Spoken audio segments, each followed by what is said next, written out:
a modern Boeing 777, one of the most advanced commercial aircraft ever built. 239 people on board. And yet, in March 2014, it simply vanished. No distress call, no confirmed crash site, no clear explanation. How does a massive airliner disappear in the age of GPS, radar systems and satellite tracking? In the early hours of March 8, 2014, Malaysia Airlines Flight MH370 made what would become its final known radio transmission. Moments later, the aircraft disappeared from civilian radar. What followed would spark one of the largest and most expensive searches in aviation history. More than a decade later, the mystery remains unsolved. This is the mystery of MH370. Flight MH370 was a routine overnight journey from Kuala Lumpur, Malaysia to Beijing, China. The aircraft was a Boeing 777-200ER, considered one of the safest and most reliable passenger jets in the world. On board were 227 passengers and 12 crew members from several different countries. Families, business travellers, tourists and students were all making what should have been an ordinary flight. The plane departed Kuala Lumpur International Airport shortly after midnight. Weather conditions were calm, and the takeoff was completely normal. About 40 minutes into the flight, Malaysian Air Traffic Control instructed the crew to contact Vietnamese controllers as the aircraft approached the boundary between the two airspaces.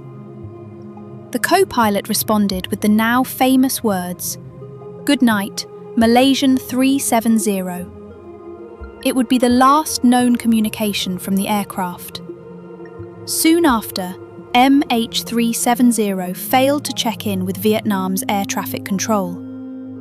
Calls went unanswered. Radar contact was lost. At first, controllers assumed there was a communication problem. But as the minutes passed, confusion turned into alarm. Something had gone terribly wrong. The search began almost immediately.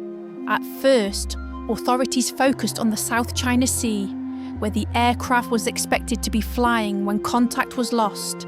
Ships, aircraft, and rescue teams from multiple nations rushed to the area, but no wreckage was found. Then came a shocking discovery. Military radar data suggested that after disappearing from civilian radar, the aircraft had turned sharply and flown back across the Malaysian peninsula. It had not crashed where investigators originally believed. Attention shifted dramatically. The most important clue came from satellite communications company Inmarsat. Although MH370 had stopped transmitting its position, the aircraft continued exchanging automated signals with a satellite for several more hours. By analysing these signals, investigators concluded that the plane had continued flying long after it vanished from radar.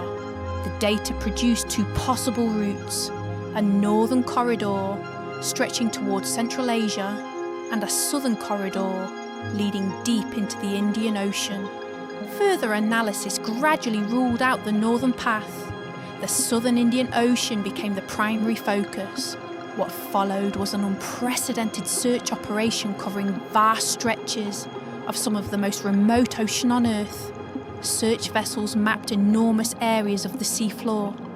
Experts studied ocean currents, satellite data, and aircraft performance. Meanwhile, families of the passengers waited desperately for answers. Days became weeks. Weeks became months. Still, the ocean revealed nothing. For more than a year, there was no physical evidence that could confirm where MH370 had gone. Then, in July 2015, a breakthrough occurred. A large aircraft component known as a flaperon washed ashore on Réunion Island in the Indian Ocean, thousands of kilometres from where the search had begun. Investigators later confirmed that the piece came from MH370. Over the following years, additional fragments believed or confirmed to belong to the aircraft were discovered on coastlines in Mozambique, Tanzania, South Africa, Madagascar, and other islands in the Western Indian Ocean. These discoveries supported the theory that the aircraft had crashed somewhere in the Southern Indian Ocean, yet a major problem remained. Despite sophisticated sonar mapping and years of searching, investigators never located the main wreckage field. The aircraft's fuselage, flight data recorder, and cockpit voice recorder remained missing. Without those critical pieces of evidence, the biggest questions could not be answered. Why did the aircraft suddenly change course? Why were communications lost? What happened during the final hours of the flight?